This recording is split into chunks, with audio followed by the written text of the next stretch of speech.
वरुण सरदेसाई संतापलेले आहेत। या संदर्भात ताजे अपडेट देत आहेत आपले प्रतिनिधी कृष्णात काय घडलंय? त्यावेळी नीलम गोरे या पोडियमवर बाईट देऊन बाहेर पडत होत्या, त्याचवेळी वरुण सरदेसाई हे पायऱ्यांवरून खाली येत होते आणि त्यानंतर समोरच्या बाजूला नीलम गोरे यांच्या बॉडीगार्डकडून धक्का लागल्याचा दावा त्यांनी केलेला आहे। यावेळी ते संतप्त झालेले पाहायला मिळत आहेत।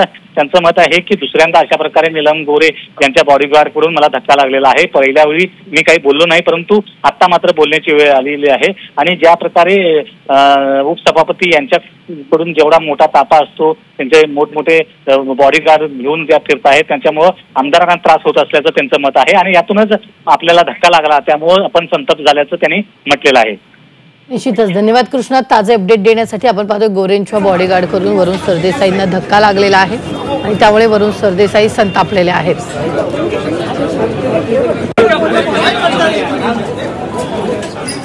नाही झालं मग आमच्या छातीवर बिल्ले लावलेत ना, हे बिल्ले कशाला लावतो आम्ही? जर कोणी आम्हाला ओळखत नसेल तर बाबा या आवारामध्ये आम्ही आमदार आहोत हे ओळखावं म्हणून आम्ही बिल्ले लावतो। म्हणजे काय मग आता उपसभापतींसाठी मग वेगळी बस काढा, त्यांच्यासाठी वेगळं विमान डायरेक्ट विधान भवनाच्या टेरेसवर उतरवा। हे दुसऱ्यांदा घडलं, पहिल्यांदा घडलं, मी काही बोललो नाही। यांच्या सोबत कोणी ओमणे गोमणे सोमणे येतात आणि आमदारांना धक्के देतात। ही मोठी बातमी आपण पाहतोय, वरुण सरदेसाईंना धक्काबुक्की झाली आणि त्यामुळे ते संतापलेले आहेत।